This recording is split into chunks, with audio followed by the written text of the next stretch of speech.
Good morning. Good morning, sir. Good morning, sir. Good morning, sir. Good morning, sir. Good morning, sir. Sir. Morning, sir. Yes, it's Morning. Good morning, sir.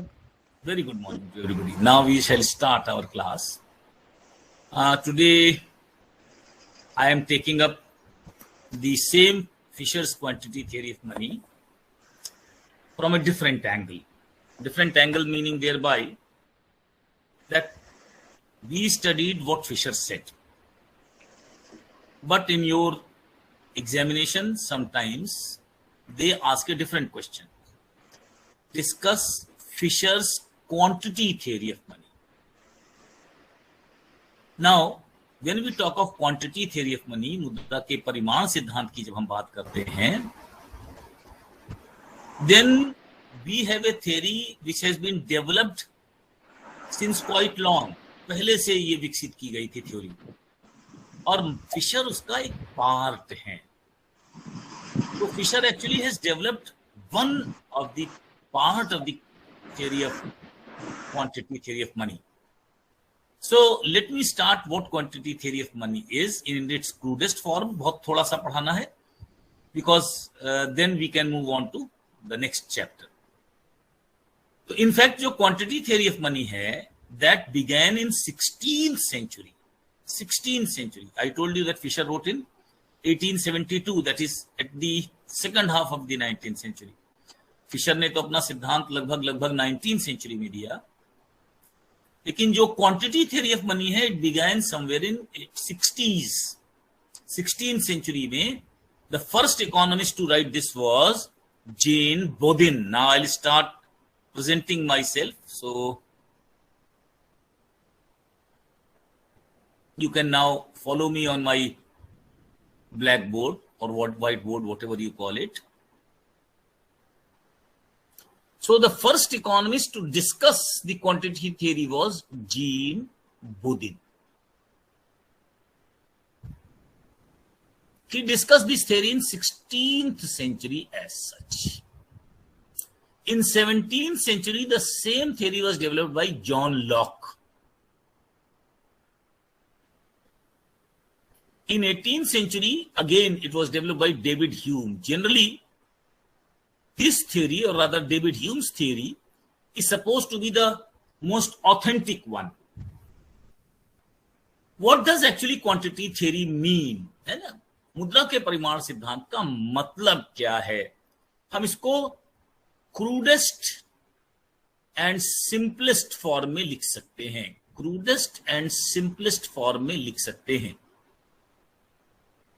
Sir थोड़ा बड़े बड़े अक्षरों में लिखिए sir, दिखाई नहीं नहीं दे लिख रहा है. पाएंगे, हमारा ब्लैक बोर्ड बहुत छोटा होता है. हमारे पास 6 बाई 6 इंच का एक ब्लैक बोर्ड है, उसी पर हमको लिखना होता है. हम क्लास का ब्लैक बोर्ड पे तो पढ़ा नहीं पा रहे हैं. सर तो आप अपना क्या करिए कि उसको बड़ा कर लीजिए, जूम कर लीजिए, तो आपको दिखने लगेगा. It's not possible for me, क्योंकि मेरा क्लास का जो मेरे पास बोर्ड है वो छोटा बोर्ड है, 6 बाई 6 इंच का बोर्ड है, उसी पर मुझे लिखना पड़ता है. तो मैं एक लाइन लिख के नहीं मिटा सकता हर बार, इसलिए मुझे कई चीजें लिखनी होती हैं. तो क्रूडेस्ट एंड सिंपलेस्ट फॉर्म में जो हमारी थ्योरी है वो क्या कहती है? Change in price level. ध्यान से देखिए, जब हम प्राइस लेवल की बात करते हैं तो we talk of commodities and services. कौन सी चीजें बाजार में बेची जाती हैं? वस्तुएं और सेवाएं.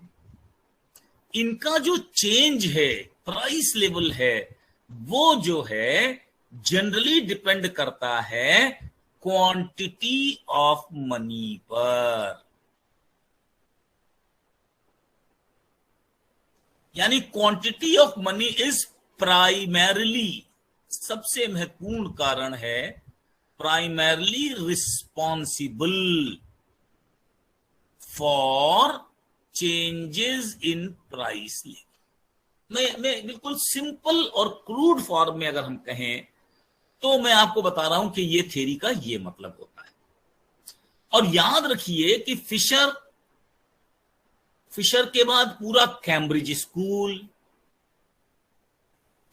स्कूल के बाद डॉन पेटिनकिन, फिर modern economist like Milton Friedman, Metzler, मतलब ये मैं आपसे कह सकता हूं one of the oldest theory है जो आज भी इस्तेमाल हो सकती है, होती है। कहां 16th सेंचुरी से इस पर राइटिंग्स चल रही हैं और कहां इस पर 1990s में भी राइटिंग्स चल रही हैं। तो ये एक ऐसी थियरी है which has been you can say gradually moving on the higher plane. तो फिशर है वो एक इकोनॉमिस्ट है जो इसके बारे में लिखता है। Is only one of the many, है ना, बहुत बड़े बड़े नाम हैं। कैम्ब्रिज स्कूल में हम लोग मार्शल, पीगू, केन्स पढ़ेंगे, बेवरिज पढ़ेंगे, then we have Don Patinkin, Friedman, Metzler and even others. बहुत सारे और भी अर्थशास्त्री हैं जो इसमें आएंगे। तो सबसे पहले तो व्हाट वी से is quantity theory is a whole theory of money and prices. इसके बीच का एक पोर्शन आपको दे दिया गया है और ये पोर्शन आपके पास सिर्फ इतना है। जब आप एमए में आएंगे तो इसके बाद ये पोर्शन पढ़ेंगे। तो क्वांटिटी थ्योरी के डिफरेंट पोर्शंस आप पढ़ते हैं। This is how we gradually move up. Undergraduate classes में ये पढ़ते हैं, पोस्ट ग्रेजुएट क्लासेस में वो पढ़ते हैं। This is how we gradually move up. अब हमने जो क्रूडेस्ट फॉर्म में बताया, अब उसको हम बताते हैं कि क्वांटिटी थ्योरी का टोटल फॉर्मेट क्या है। क्वांटिटी थ्योरी का जो टोटल फॉर्मेट है वो बेसिकली 5 बार बार याद रखना है इसको, हम लोग इसे क्या कहेंगे, 5 पोस्टुलेट्स। अब पोस्टुलेट्स के लिए हिंदी का बहुत अच्छा शब्द हम लोगों के पास नहीं है, लेकिन हम ये कह सकते हैं कि 5 प्रकार के रिजल्ट जो हैं क्यूटीएम के होते हैं, या क्यूटीएम 5 प्रकार की विशिष्टताओं से संबंधित है। विशिष्टताओं को हम कैरेक्टरिस्टिक्स नहीं कह रहे हैं, हम पोस्टुलेट्स कह रहे हैं। पोस्टुलेट्स के लिए हिंदी में हम कोई बहुत अच्छा शब्द नहीं निकाल पा रहे हैं, लेकिन हम लोग सिर्फ ये बताते हैं, या ये कह सकते हैं कि क्वांटिटी थ्योरी ऑफ मनी के 5 रूल्स हैं जिनको फॉलो करना है हर अर्थशास्त्री को, चाहे वो फिशर हो, चाहे वो कैम्ब्रिज हो, चाहे वो फ्रीडमैन हो, कोई भी हो। ये 5 रूल्स क्या हैं, इनको मैं छोटा छोटा करके पढ़ा देता हूं, क्योंकि आपके कोर्स में क्वांटिटी थ्योरी ऑफ मनी पर सीधे सवाल जल्दी पूरा नहीं आता। या तो फिशर के नाम से आता है या कैम्ब्रिज के नाम से आता है। लेकिन अगर आप ये 5 पोस्टुलेट्स जोड़ देंगे, 5 विशेषताएं जोड़ देंगे, 5 रूल्स जोड़ देंगे, तो आपका जो आंसर है वो बेटर हो जाएगा। तब वो क्वांटिटी थ्योरी के ज्यादा अनुकूल हो जाएगा। It will be more close to whatever we call it. कौन कौन से हैं, लेट्स स्टार्ट 1। पहले को हम लोग हमेशा कहेंगे प्रोपोर्शनैलिटी, और इसको हम लोग एक्सप्लेन भी करते जाएंगे, जैसे हम फिशर से करेंगे, बाद में इसी को हम फिर कैम्ब्रिज से भी कर देंगे। तो जो प्रोपोर्शनैलिटी रूल है वो क्या कहता है? प्रोपोर्शनैलिटी रूल कहता है पी, जिसको हमने क्या कहा, बार बार याद रखिए, ये पी विल चेंज। ये फिशर में जो पी है, ये फिशर का पी माने prices of commodities and services. तो अभी हम लोग किसको पढ़ रहे हैं? फिशर को पढ़ रहे हैं, कमोडिटीज एंड सर्विसेज। लेकिन जब हम कैम्ब्रिज इकोनॉमिस्ट पढ़ेंगे तो इस पी का मतलब कुछ और हो जाएगा। तो ये शब्द मैं जब पी लिख रहा हूं तो I simply mean we are talking of Fisher at this point of time. तो प्रोपोर्शनैलिटी रूल क्या कहता है कि जो पी है इट विल वेरी, ये चेंज होगा, will vary in exact proportion of m, in exact proportion of m। देखिए, प्रोपोर्शन या प्रोपोर्शनैलिटी रूल, यानी हम लोगों ने जो थ्योरी पढ़ी है उसमें क्या लिखा है, m into V is equal to p into T, जहां t कांस्टेंट है और v स्टेबल है। तो p is a dependent variable, ये एक आश्रित चर है, ये अपने आप बदलेगा नहीं, तो दिस विल नॉट चेंज। तो ऑटोनोमस चर कौन सा है? That is m। तो ये जो prices of commodities and services हैं, they will vary in exact proportion of M. अगर हम एम को 2 कर दें तो यहां पर 2 लिखना पड़ेगा। अगर हम एम को 4 लिख दें तो यहां 4 लिखना पड़ेगा। अगर हम इसको हाफ लिख दें तो इसको हाफ लिखना पड़ेगा। माने जो prices of commodities and services हैं, दे विल वेरी इन। इसके लिए क्या किसी को बोलना रहता है बीच में? क्या है बताइए, बोलिए, जिसको बोलना हो। आप लोग बीच में सवाल बोलने लगते हैं। आप शुभांगी जी पहले क्लास में थी क्या? टी माने ट्रांजैक्शंस। आप अगर पहले क्लास में नहीं है तो दूसरे क्लास तो नहीं समझ में आएगा, ये तो इकोनॉमिक्स चल रहा है। तो you have to be in your class. हमने पहले फिशर की पूरी इक्वेशन पढ़ा दी है। टी माने transactions in A given period of time. एक निश्चित समय में दिए गए सारे कमोडिटीज का हस्तांतरण। जो भी आलू, सब्जी, टमाटर जो भी बेचा खरीदा जाएगा in a certain period of time, एक निश्चित समय में, उसे हम टी कहते हैं। हम लोगों ने टी को कांस्टेंट माना है क्योंकि टी माने full employment production of output. क्योंकि क्लासिकल थियरी में फुल एम्प्लॉयमेंट क्यों होता है ये मैं और 2 लेक्चर पहले पढ़ा चुका हूं। तो अगर आप लेक्चर लगातार नहीं अटेंड करेंगे तो you are going to miss out certain things. आपकी कुछ चीजें जरूर छूटेंगी। तो इसलिए ये मत सोचिए आपको दोबारा, ये रिकॉर्डेड भी होते हैं लेक्चर, कहीं सुन लीजिए, यूट्यूब पर भी होते हैं तो उनको सुन लीजिए, वो अलग अलग बार अलग अलग होते हैं। इसलिए I can't say that you will get the same thing, but you must do these things. मैं फिर से प्रेजेंटेशन करने जा रहा हूं, और कुछ पूछना हो तो मैं लास्ट में 5 मिनट का टाइम भी देता हूं, just don't worry about it. तो V was velocity of circulation, T was transactions of goods and services. This we took as a stable, यानी चेंज नहीं होता क्योंकि शॉर्ट पीरियड में चेंज नहीं हो सकती, ना इनकम का पीरियड। T नहीं चेंज हो सकता क्योंकि ये फुल आउटपुट लेवल पर है, फुल एम्प्लॉयमेंट लेवल पर है, तो फुल एम्प्लॉयमेंट पर आउटपुट बदल ही नहीं सकता है। इसलिए this will also not change in short period. Long term में आउटपुट बदल सकता है, शॉर्ट पीरियड में नहीं बदल सकता है। प्राइसेस अपने आप चेंज नहीं होते हैं, इसलिए अगर एम दुगना होगा तो प्राइसेस दुगने हो जाएंगे, एम आधा होगा तो प्राइसेस आधे हो जाएंगे। This is called as proportionality rule. Proportionality postulates that prices of commodities and services will vary in exact proportion of m। यहां एक छोटी सी बात लिखी रहती है जिसको मैंने नहीं लिखा है क्योंकि वो क्वांटिटी थ्योरी की है। In long run, short term में ऐसा हो सकता है कि 1 आध दिन ना हो, 2 दिन ना हो, 5 दिन ना हो, लेकिन अगर हम 1 महीने के बाद देखेंगे, 2 महीने के बाद देखेंगे तो this is going to happen. मतलब सीधा है, इन्फ्लेशन और डिफ्लेशन मनी सप्लाई के कारण होते हैं, किसी और कारण से नहीं होते। Primary responsibility of prices is with money and nothing else. दूसरा पोस्टुलेट क्या है, ध्यान से देखिए। दूसरा पोस्टुलेट है कॉजैलिटी, कारण परिणाम। क्या कारण है और क्या परिणाम है? Cause and effect. Money supply बढ़ने से प्राइसेस बढ़ते हैं, मनी सप्लाई घटने से प्राइसेस घटते हैं। एंड सबसे इंपॉर्टेंट चीज क्या है? नॉट वाइसी वर्सा।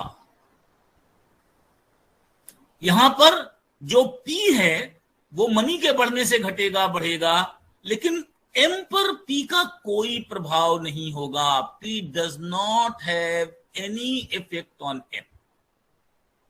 कीमतों का मुद्रा की पूर्ति पर कोई प्रभाव नहीं होगा। P is not going to affect money supply at all। कीमतों से मुद्रा का कोई संबंध नहीं है, मुद्रा से कीमतों का संबंध है। This is one sided cause, that is why we call it causality. Causality means the prices are changed due to change in money supply, but the alternative, the vice versa is not true. मुद्रा की पूर्ति बढ़ने से कीमतें बढ़ेंगी, लेकिन कीमतों के घटने बढ़ने से मुद्रा की पूर्ति पर कोई प्रभाव नहीं पड़ेगा। Money supply will not be affected. It's an autonomous thing. It is decided by the government it will not be change due to prices. Prices से इसका कोई संबंध नहीं होता। इसको हम लोग कहते हैं कॉजेलिटी रूल। जो तीसरा और सबसे इंपॉर्टेंट चीज जो हमको पूरी थ्योरी में पढ़नी है और आगे भी पढ़नी है और इसको हमेशा पढ़ते ही चले जाना है, वो है न्यूट्रलिटी। मैंने आपसे बताया था पहले ही दिन, तटस्थता, कि हम लोग माइक्रो से मैक्रो में क्यों गए। ये एक बहुत इंपॉर्टेंट रीजन है जिसको मुझे बहुत डिटेल में भी कई बार पढ़ाना पड़ता है। हम मानेंगे कि मनी इज न्यूट्रल। अब ये न्यूट्रल का मतलब क्या है, तटस्थ का क्या मतलब है? मतलब साधा है, मनी सप्लाई बढ़ेगी, मनी सप्लाई घटेगी, प्राइसेस में चेंज आएगा, लेकिन इकोनॉमी पर कोई चेंज नहीं आएगा। इकोनॉमी पर कोई चेंज नहीं आएगा। न्यूट्रल का मतलब क्या है? न्यूट्रल का मतलब है it will not effect economic variables. It will not effect economic variables का मतलब है सेविंग्स नहीं बढ़ने जा रही, इन्वेस्टमेंट में कोई चेंज नहीं होने जा रहा, आउटपुट में कोई चेंज नहीं होने जा रहा, एम्प्लॉयमेंट में कोई चेंज नहीं होने जा रहा। यानी मॉनेटरी पॉलिसी से कोई मतलब होता ही नहीं। मनी एक अलग दुनिया में रहता है, मनी का वास्तविक दुनिया से कोई मतलब नहीं। लोगों के दिमाग में मुद्रा को लेकर कोई इल्यूजन नहीं है। No money illusion. मुद्रा कोई भ्रम पैदा नहीं करती। जैसे ही लोगों के हाथ में मुद्रा ज्यादा आ जाएगी, लोग बिल्कुल सावधानी से समझ जाएंगे कुछ नहीं, कीमतें बढ़ने वाली और कुछ होने वाला नहीं। जो सरकार नए 1 लाख करोड़ डाल देगी, 6 लाख करोड़ डाल देगी, जनता को पूरी तरह से मालूम हो जाएगा इससे कोई फायदा हमको नहीं होने वाला, क्योंकि इससे ना तो सेविंग बढ़ेगी, ना तो इन्वेस्टमेंट बढ़ेगा, ना तो आउटपुट बढ़ेगा, ना तो एम्प्लॉयमेंट बढ़ेगा। मौद्रिक नीति आर्थिक नीति का हिस्सा ही नहीं है। Monetary policy is neutral. It does not have any effect on economy of a country. किसी भी देश की अर्थव्यवस्था पर मुद्रा की नीति का कोई प्रभाव नहीं पड़ता। No money illusion. मुद्रा आपके दिमाग में कोई भ्रम पैदा नहीं करता। मुद्रा एक मपना है, it's a measuring rod. It only measures. ये केवल नापता है चीजों को। जैसे दूध को नापने के लिए लीटर है, जैसे वजन को नापने के लिए ग्राम है, जैसे लंबाई को नापने के लिए मीटर है, ऐसे ही वस्तुओं की कीमत नापने के लिए एक माप है मनी। It only measures. और measuring rod has to be constant. It can not change, it will never change, इसलिए it is not going to change at all. तो इसका कोई भी चेंज होने वाला नहीं है। तो तीसरी चीज हम लोगों ने क्या पढ़ी? न्यूट्रलिटी। चौथी चीज हम लोग मनी के बारे में क्या पढ़ेंगे? पोस्टुलेट एक्सोजिनिटी। जो मनी की सप्लाई है वो एक्सोजिनस फैक्टर है। एक्सोजिनस का मतलब है ये कहीं और से तय होता है। कोई देश में मनी सप्लाई कितनी है ये पॉलिसी के द्वारा तय हो सकता है, रिजर्व बैंक के द्वारा तय हो सकता है, कहीं से तय होगा। मनी सप्लाई कितनी करनी है इसको हम लोग अंदर से कोई चीज नहीं तय करते, बाहर से ही कोई चीज तय करते हैं, और हम लोग इसके बारे में कोई चीज तय करने की कोशिश नहीं करते। तो एक्सोजिनस माने जो कि हमारे मॉडल के भीतर नहीं है। तो जो मॉडल के भीतर ही नहीं है उसको हम लोग कैसे डिस्कस करने जा रहे हैं? एक सेकेंड।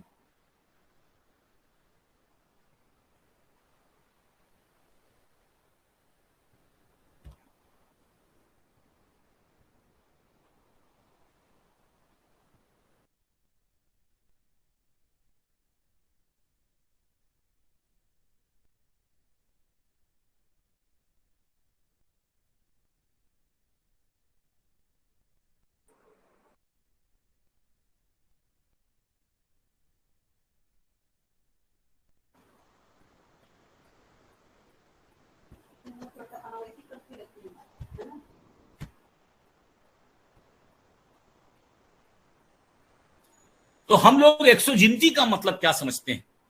एक्सोजिनिटी का मतलब है कि जितनी मनी सप्लाई है उसको कोई भी प्रकार से कोई चीज इफेक्ट नहीं करेगी। It's exogenous. ये सिस्टम के बाहर है, ये सिस्टम के अंदर है ही नहीं। ये मेरे इकोनॉमिक सिस्टम जो हमारा होता है उस सिस्टम का पार्ट ही नहीं है। कहां से डिटरमिन होगी? मान लीजिए कि हमारे पास गोल्ड बढ़ जाए तो हो सकता है हम सप्लाई ऑफ मनी बढ़ा दें, सिल्वर बढ़ जाए तो हो सकता है कि हम मनी सप्लाई बढ़ा दें, एक्सपोर्ट्स बढ़ जाए तो हो सकता है कि हम मनी सप्लाई बढ़ा दें, या हो सकता है कि गवर्नमेंट को लगे कि हमको मनी सप्लाई बढ़ानी है तो बढ़ा दें। It's an autonomous thing, it does not have to do anything with inside. मुद्रा की मांग से मतलब ही नहीं है, इसके से कोई चीज का संबंध ही नहीं है। इसलिए ये जो थ्योरी है इसमें मनी को क्या मान लिया गया है? एक्सोजिनिटी या एक्सोजिनस। अब अंतिम चीज जो इसमें पढ़ाई जाती है वो क्या पढ़ाई जाती है? Relative prices, relative versus absolute. अब यहां पर थोड़ा सा कंफ्यूजन लोगों के दिमाग में आता है कि मतलब क्या है, रिलेटिव का मतलब क्या है। रिलेटिव का मतलब है कि हम आलू और टमाटर की बात कर रहे हैं तो क्या सबके दाम एक साथ एक बराबर बढ़ेंगे? रिलेटिव प्राइसेस माने चाय का दाम और पंखे का दाम, दीज आर रिलेटिव प्राइसेस। और एब्सोल्यूट क्या होता है? प्राइस लेवल, कीमत का सामान्य स्तर, है ना। तो जो आलू टमाटर के प्राइसेस हैं वो कहते हैं कि इनके बारे में हमारी क्वांटिटी थ्योरी ऑफ मनी लागू नहीं होती है। क्वांटिटी थ्योरी ऑफ मनी नहीं लागू नहीं होती है। क्यों लागू नहीं होती है? क्योंकि इनके ऊपर तो बहुत चीजों का प्रभाव पड़ता है। जैसे उदाहरण के लिए टेक्नोलॉजी चेंज हो जाएगा तो कोई चीज सस्ती हो सकती है, महंगी हो सकती है। प्रोडक्टिविटी बढ़ जाए लेबर की तो भी कोई चेंज सस्ती हो सकती है, महंगी हो सकती है। क्रॉप फेलियर हो जाए तो अचानक कोई चीजें महंगी हो जाएंगी, पूरा का पूरा क्रॉप फेलियर ही हो गया। मोनोपोली हो गई किसी में तो प्राइसेस चेंज हो सकते हैं। ट्रेड यूनियंस बन गई तो प्राइसेस किसी चीज के बढ़ा सकती हैं। तो बहुत सारी चीजें हैं जो रिलेटिव प्राइसेस को डिटरमिन करती है। एम्बार्गो मतलब आप अंदाज ही नहीं लगा सकते कि रिलेटिव चीज प्राइसेस को कैसे, सप्लाई कब बढ़ेगी, डिमांड कब बढ़ेगी, इन चीजों से कोई मतलब नहीं। क्वांटिटी थ्योरी ऑफ प्राइसेस का संबंध रिलेटिव से है ही नहीं। रिलेटिव प्राइसेस हो सकता है किसी समय गेहूं के दाम बढ़ जाए, चावल के घट जाए, कभी चावल के बढ़ जाए, गेहूं के बढ़ जाए। There can be a relative change in the prices. They are always likely to change. यह तो बिल्कुल पक्का है कि ये they are likely to change, इसलिए इनके बारे में हम लोग कोई बात करने नहीं जा रहे हैं। हम क्वांटिटी थ्योरी का संबंध किससे रखते हैं? एब्सोल्यूट प्राइस लेवल से। प्राइस लेवल या प्राइस इंडेक्स अगर मान लीजिए 108 चल रहा है आज, क्वांटिटी थ्योरी ऑफ मनी में हमने क्वांटिटी को डबल कर दिया तो प्राइस इंडेक्स 216 हो जाएगा। इससे मतलब है इन्फ्लेशन रेट से मतलब है, डिफ्लेशन रेट से मतलब है, टोटल प्राइसेस टेकन टुगेदर से मतलब है। हम लोग कभी सापेक्ष कीमतें नहीं देखेंगे। We are not looking at the relative prices, we are looking at the absolute price level. Absolute माने पूरा जनरल प्राइस इंडेक्स। ये जो जनरल प्राइस इंडेक्स है इसके बारे में क्वांटिटी थ्योरी बात करती है, बाकी चीजों के बारे में बात नहीं करती। ये जो 5 पोस्टुलेट्स होते हैं, है ना, चाहे हम फिशर की थ्योरी लें या कोई भी क्वांटिटी थ्योरी जब लेंगे तो हमेशा हम लोगों को इन्हीं चीजों को ध्यान में रखना है। जैसे हमने कहा ट्रांजैक्शंस, तो ट्रांजैक्शन किसके हो सकते हैं? छोटे मोटे मसालों के हो सकते हैं। ट्रांजैक्शन किसके हो सकते हैं? सब्जियों के हो सकते हैं। ट्रांजैक्शन किसके हो सकते हैं? हम हर ट्रांजैक्शन को उसके प्राइस से मल्टीप्लाई कर रहे हैं। This is average price of all transactions. This P is general price level, average price of all transactions. ये पी की बात कर रहे हैं हम, एक पी की बात नहीं कर रहे हैं। इसी तरह ये जो एम है हमने एक्सोजिनस क्यों लिया? क्योंकि ये वो सप्लाई है जिसको हमने क्या कहा? Legal tender. लीगल टेंडर माने फिएट, माने जिसको सरकार ने जारी किया, जिसके ऊपर सरकारी मोहर लगी है, जिसको आप लेने से इनकार नहीं कर सकते। और इसी की वेलोसिटी की बात की। अब जरा आप इस इक्वेशन को दूसरे ढंग से देखने की कोशिश कीजिए। एक्सोजिनिटी इसमें साफ साफ दिखाई दे रही है, रिलेटिव प्राइसेस इसमें कहीं शामिल ही नहीं हो रहे हैं। कहीं भी ध्यान से देखिए, इस एम का, मनी सप्लाई के बढ़ने का, ट्रांजैक्शन पर कोई प्रभाव पड़ रहा है? ये तो हमने ले ही लिया है कांस्टेंट। ट्रांजैक्शन क्या है? Goods and services. Goods and services का मतलब है आउटपुट। आउटपुट पर कोई प्रभाव मनी सप्लाई का है ही नहीं, है ना। तो मनी सप्लाई का कोई भी प्रभाव आउटपुट पर जब नहीं है तो इससे कोई मतलब भी नहीं है कि मनी सप्लाई में कोई चेंज होगा, तो आउटपुट या एम्प्लॉयमेंट पर कोई भी फर्क पड़ने वाला है। कोई एम्प्लॉयमेंट और आउटपुट पर कोई फर्क पड़ने वाला है ही नहीं। तो एम्प्लॉयमेंट और आउटपुट एक अलग पार्ट हो गया और मनी सप्लाई एक अलग पार्ट हो गई। तो कहने का मतलब है कि आप इस पूरी इक्वेशन को जब आप देखेंगे तो कुछ बड़ी मजेदार चीजें दिखाई देंगी कि ये जो पांचों पोस्टुलेट्स हमने पढ़े हैं ये इसके अंदर शामिल हैं। इसमें मनी कहां से डिटरमिन्ड है? एक्सोजिनसली डिटरमिन्ड है। इसमें प्राइसेस कौन से हैं? एब्सोल्यूट प्राइसेस हैं।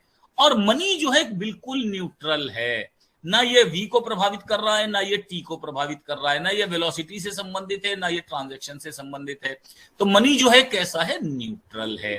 तो ये सारी की सारी जो चीजें हैं एक ही साथ इफेक्ट डाल रही हैं। This is what it is called as money supply theory. अब हम इसी क्वेश्चन को आगे बढ़ाते हैं, थोड़े से इसके क्रिटिसिज्म पढ़ाते हैं। जो भी क्रिटिसिज्म पढ़ाएंगे या जो भी चीज पढ़ाएंगे तो एक ही चीज याद रखना है, this is only related to Fisher. अब हम क्वांटिटी थ्योरी के बारे में बात नहीं कर रहे हैं। क्वांटिटी थ्योरी एज सच का जो क्रिटिसिज्म होगा वो हम लेटर स्टेज पे पढ़ेंगे। सबसे पहले तो इस इक्वेशन को लें। इस इक्वेशन की सबसे बड़ी विशेषताएं खुद दिखाई दे रही हैं। क्या?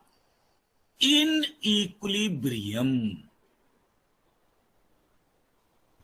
Supply of money shall be equal to demand of money. ये क्या है? What does this tell? It's a simple equation which tells you equilibrium में सप्लाई को डिमांड के बराबर होना चाहिए। That's all. It has nothing to say. It explains nothing. इसमें एक्सप्लेन करने की कोई बात है ही नहीं। It explains nothing. यह तो एक सिंपल आइडेंटिटी है ना। सिंपल एक प्रकार से भाई इक्विलिब्रियम में ऐसा होना चाहिए, है ना। इक्विलिब्रियम में सबको नौकरी मिलनी चाहिए। What does that mean? It does not tell you about any kind of situation. This is one. दूसरी चीज ध्यान से देखिए, इस इक्वेशन में यह है सप्लाई और यह है डिमांड। ट्रांजैक्शन चेंज होगा नहीं, पी इंडिपेंडेंट वेरिएबल है, माने demand of money will never change. इसमें कुछ है ही नहीं। Demand of money will never change. अब जरा सोचिए खुद, क्या मनी की डिमांड ऐसी होती है? Has the demand of money been discussed properly?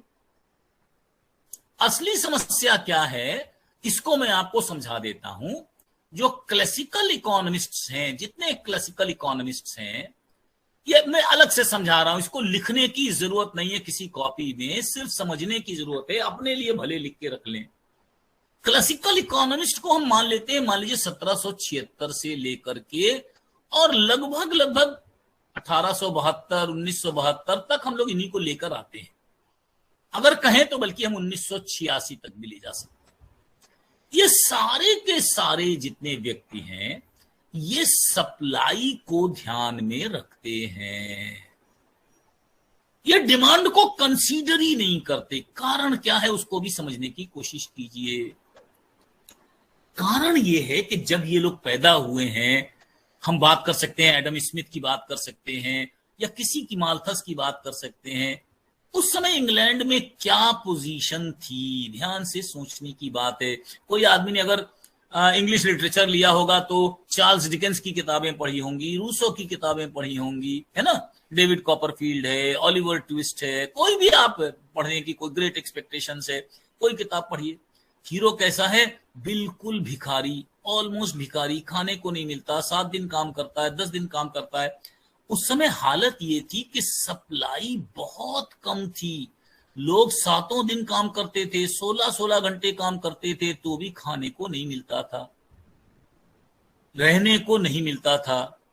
ये पूरा का पूरा जो इकोनॉमिक्स है ना, wealth of nation, an inquiry into nature and causes of wealth. Wealth of nation है ही नहीं। अगर केक का साइज ही कम है, इस केक में बांटेंगे कैसे? आज के भी उदाहरण में हम लोग देख लें, अगर भारत में कुल मिलाकर नौकरियां कम है नौकरी को चाहने वाले 48 करोड़ हैं और नौकरियां मान लीजिए 32 करोड़ हैं। कैसे भी बांट दीजिए, रिजर्वेशन का डालिए, ईडब्ल्यूएस का रिजर्वेशन का डालिए, एससी का रिजर्वेशन का डालिए, एसटी का रिजर्वेशन का डालिए, कुछ भी कर डालिए, फर्क तो पड़ना ही नहीं, क्योंकि ओवरऑल शॉर्टेज किसकी है? एम्प्लॉयमेंट की। तो अगर ओवरऑल फूड की शॉर्टेज है, अगर ओवरऑल क्लॉथ की शॉर्टेज है, अगर ओवरऑल कपड़े की शॉर्टेज है, तो इनका ध्यान किस चीज में है? कैसे सप्लाई को बढ़ाया जाए। इनकी कोई थ्योरी देखिएगा, जैसे ही आप फर्स्ट पेपर पढ़ना शुरू करेंगे तो इनकी थ्योरी में सबसे इंपॉर्टेंट थ्योरी कौन सी आएगी? जेम्स मिल की, supply creates its own demand. Theory क्यों आ रही है ध्यान से देखना है, क्योंकि इनको डिमांड के बारे में चिंता ही नहीं करनी ना, ये डिमांड के बारे में पढ़ ही नहीं रहे ना, क्योंकि इनके लिए तो सबसे बड़ी प्रॉब्लम है कि सप्लाई कैसे बढ़ाएं। बस सप्लाई बढ़ा दीजिए, इसकी तो चिंता ही करने की जरूरत नहीं है। Never think of this. Classical और नियो क्लासिकल इकोनॉमिक्स में केवल एक अंतर है, जब मार्शल आएगा तब पहली दफे बोलेगा प्राइस जो है इज डिटरमिन्ड बाय बोथ माने सप्लाई एंड डिमांड। इससे पहले कोई इस बारे में बात ही नहीं कर रहा है। जब प्रोडक्शन बढ़ गया तब इसकी बात आई 1890 और उसकी बाद, नॉट बिफोर। तो यहां जब मैं कह रहा हूं तो यहां पर बिल्कुल क्लियर कट सिचुएशन है, क्लियर कट क्वेश्चन है कि जो सप्लाई साइड इकोनॉमिक्स है, यहां सिर्फ मनी में चेंज हो सकता है, प्राइसेस और transactions are taken as datum. तो पूरा का पूरा क्लासिकल इकोनॉमिक्स की ये वीकनेस है। तो पहली वीकनेस क्या थी? इक्विलिब्रियम थ्योरी है, it doesn't tell you anything. दूसरी प्रॉब्लम क्या है? Basically it only deals with supply of money, it does not deal with money demand. Demand के बारे में तो इनका अध्ययन कुछ है ही नहीं, डिमांड के बारे में तो ये लोग कुछ पढ़ते ही नहीं, they don't even discuss what demand is. इसलिए डिमांड के बारे में ये लोग एनालिसिस ही नहीं करते हैं। और इसीलिए फिशर की जो थ्योरी है, क्वांटिटी थ्योरी ऑफ मनी होने के बावजूद भी सप्लाई बेस्ड थ्योरी है। डेविड ह्यूम की थ्योरी भी सप्लाई बेस्ड थ्योरी है, इसमें किसी ने डिमांड को कंसीडर नहीं किया है। डिमांड को कंसीडर बाद के लोगों ने किया। मैंने सिर्फ 2 आपको क्रिटिसिज्म बताई, और आप दसियों क्रिटिसिज्म लिख सकते हैं। इसमें फुल एम्प्लॉयमेंट को मान लिया गया है, तो इसमें परफेक्ट कंपटीशन को मान लिया गया है। वो हम लोग मानते नहीं, क्योंकि वो इम्प्लिसिट अजम्पशंस हैं, उनके बारे में ज्यादा डिस्कस करने की जरूरत नहीं है। क्वांटिटी थ्योरी में जो और कमियां हैं उनको हमको डिस्कस करना पड़ेगा, लेकिन आज नहीं करेंगे। जब हम क्वांटिटी थ्योरी पूरी पढ़ लेंगे तब करेंगे। और सबसे बड़ी कमी है जिसकी वजह से हम मैक्रो इकोनॉमिक्स में जानते हैं, it takes neutrality. The concept of neutrality is wrong. मुद्रा तटस्थ नहीं होती है, मौद्रिक नीति से भी बहुत सारे काम किए जा सकते हैं। That is the real criticism that we will discuss at a later stage. अब हम लोग इसी के सेकंड पार्ट पर आते हैं जो आपके कोर्स में है, which is called as Cambridge.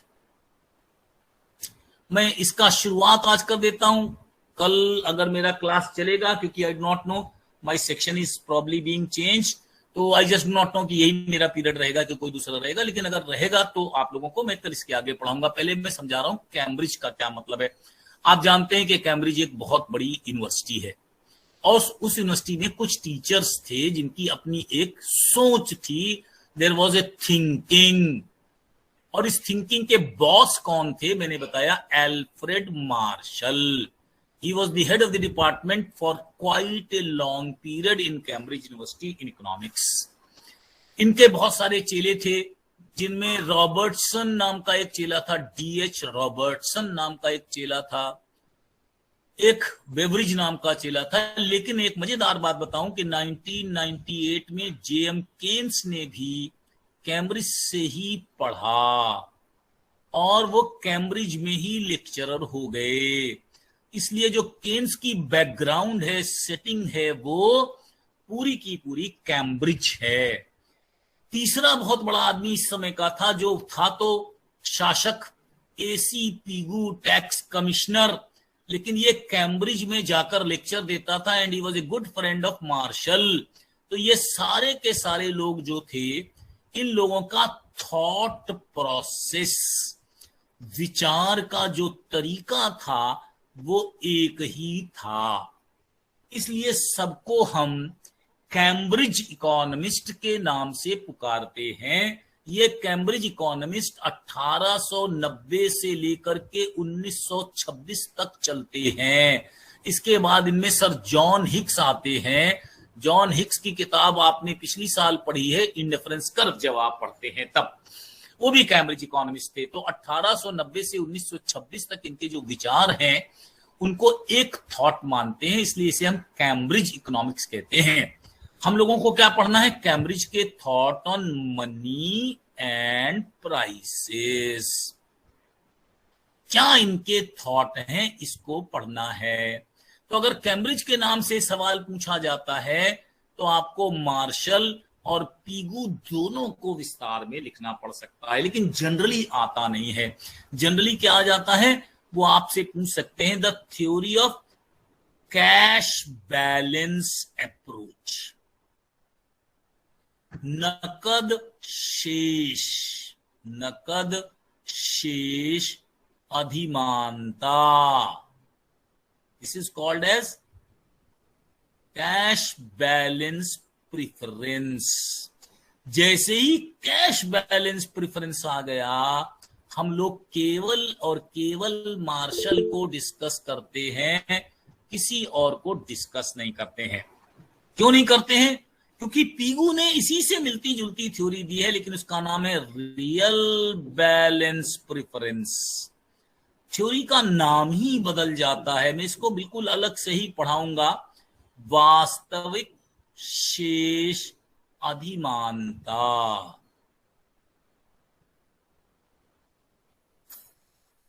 यहां पर याद रखने की बात है कि केन्स भी एक इक्वेशन 98 में देते हैं, रॉबर्टसन भी एक इक्वेशन 96 में देते हैं।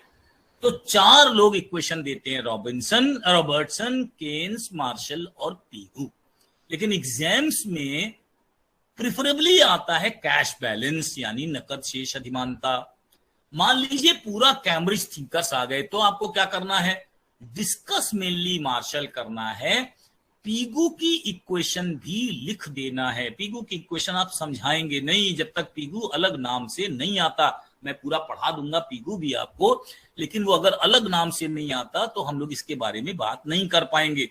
तो आज हम लोग शुरू करने जा रहे हैं the great thinker Alfred Marshall की कैश बैलेंस अप्रोच। और कहां से शुरू होगी? नेचुरली फिशर की आलोचना से शुरू होगी। फिशर ने क्या कहा? ध्यान से देखिए, money is a medium of exchange. मुद्रा क्या है? निश्चित रूप से विनिमय का माध्यम। Money is a medium of exchange, विनिमय का माध्यम। बस यहीं से मार्शल कहते हैं कि अगर ये मीडियम ऑफ एक्सचेंज है तो क्या डेफिनेशन हुई?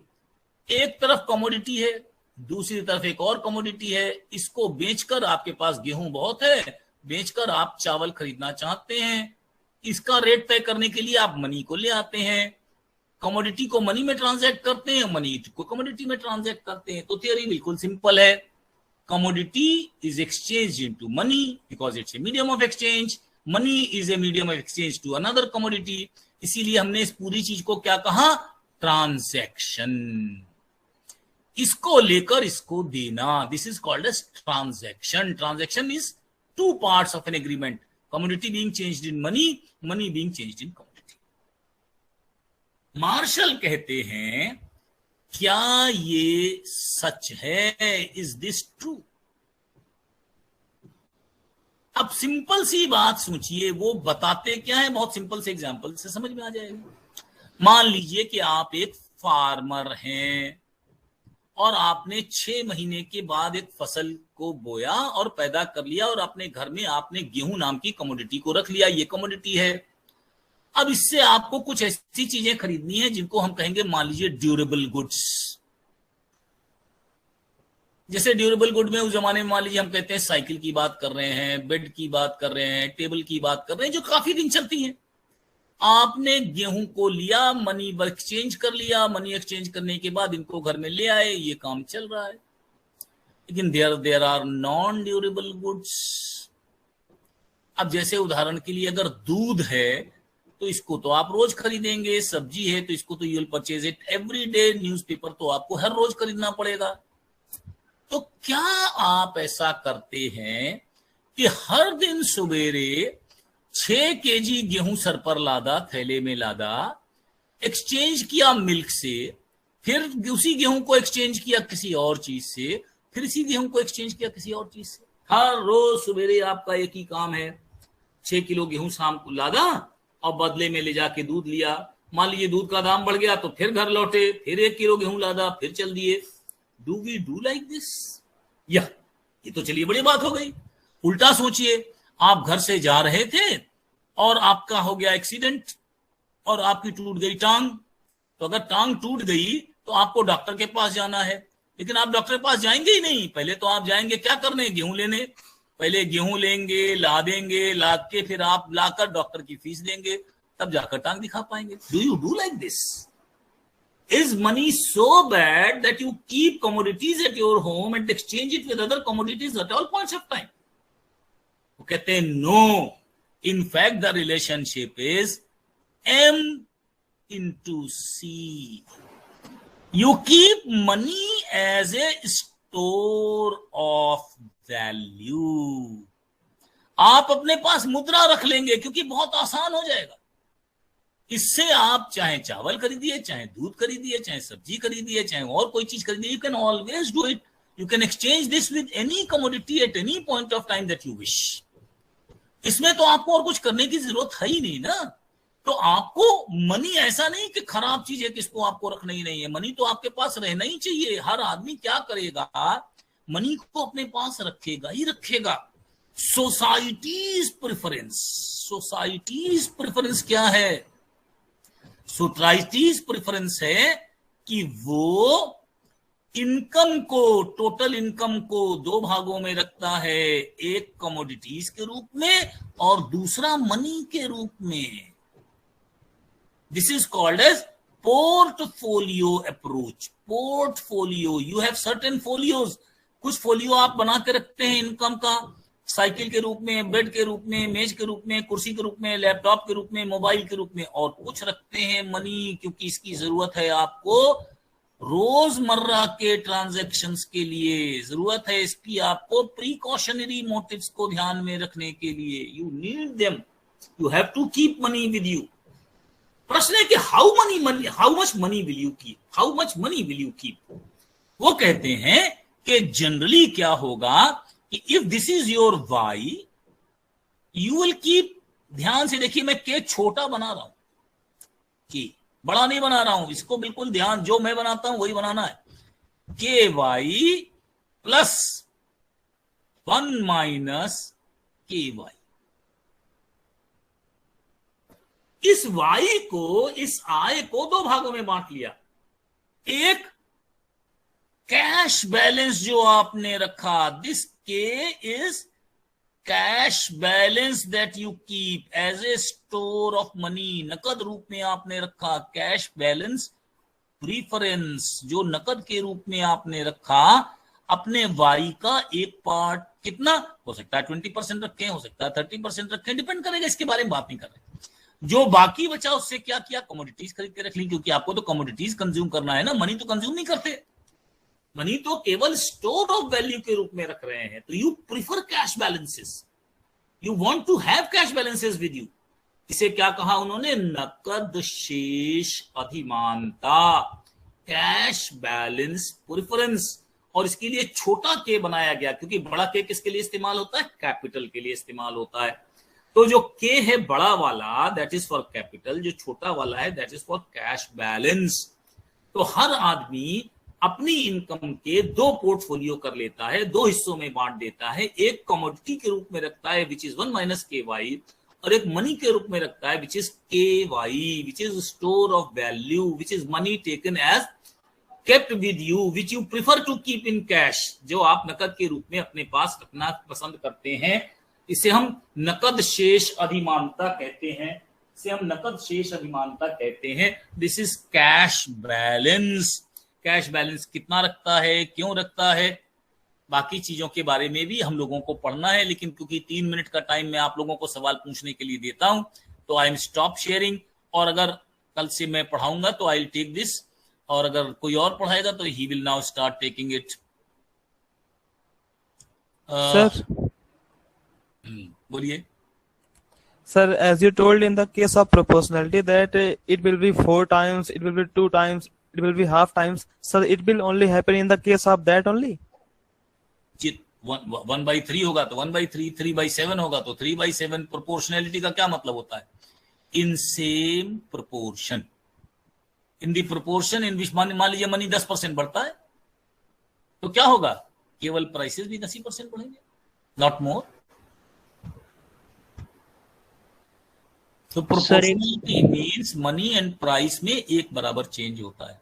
ठीक है, बोलिए। सर एक बार तो रिलेटिव प्राइस के Y plus 1 minus k Y. हाँ सर y इक्वल टू के वाई प्लस 1 माइनस के, और y सर इक्वेशन खोल लो। k प्लस 1 माइनस के कट गया, 1 बच गया। Total income is 1। कैश में रखा जितना, बाकी रखा कमोडिटीज में। इतनी इक्वेशन अगर क्लास 5 के लड़के को नहीं आएगा तो कैसे? एक्सोजेनिटी सिंपल मतलब होता है, एक्सोजेनिटी सिंपली मींस बाहर से। एक्सोजिनस फैक्टर सिस्टम में नहीं है। मनी कितनी तय होगी, कितनी होगी ये तय करेगा कोई और, इसको मांग और पूर्ति से तय नहीं किया जाना है। Sir relative price and absolute price के बारे में एक बार रिकॉल करें। तो मैंने आपको बता दिया, मान लीजिए कि अभी फसल खराब हो जाए टमाटर की, तो टमाटर के दाम महंगे हो जाएंगे।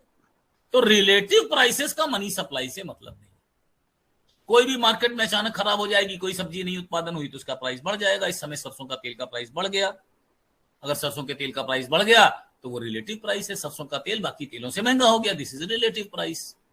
एब्सोल्यूट प्राइस माने प्राइस इंडेक्स। प्राइस इंडेक्स के अलावा कुछ नहीं कर सकते।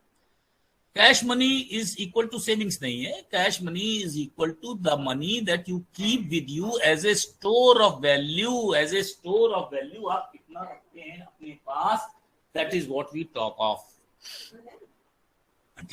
Sir sir as you told, हाँ बोलिए सत्यम। money is neutral, money supply will change, then price will be change also.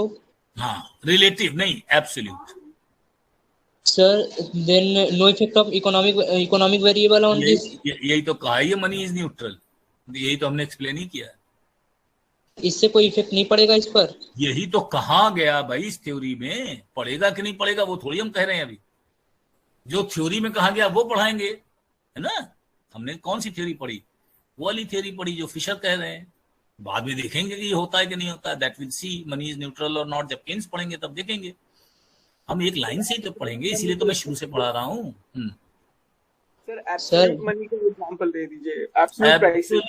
Absolute prices का मतलब है price level, general price level. सारी वस्तुओं की कीमतें एक साथ जब हम पढ़ेंगे तब, अगर देश में हम प्राइस इंडेक्स निकालते हैं भारत में, तो सब चीज की कीमतों को, जितनी किसी की बढ़ी होगी किसी की घटी होगी, सबको जोड़कर जितना टोटल चेंज होता है उसे एब्सोल्यूट कहते हैं।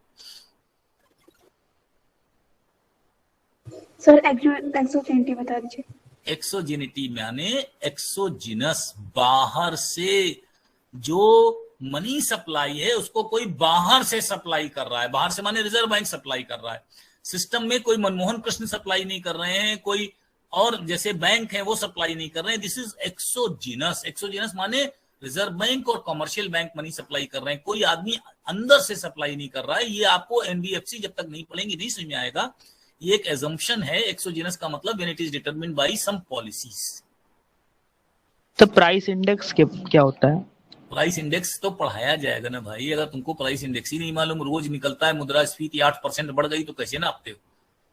अखबार तो रोज पढ़ते हो ना? नहीं पढ़ते, अखबार भी नहीं पढ़ते। सर फिशर बता दीजिए एक बार। क्या सर फिशर तो पढ़ाई चुके।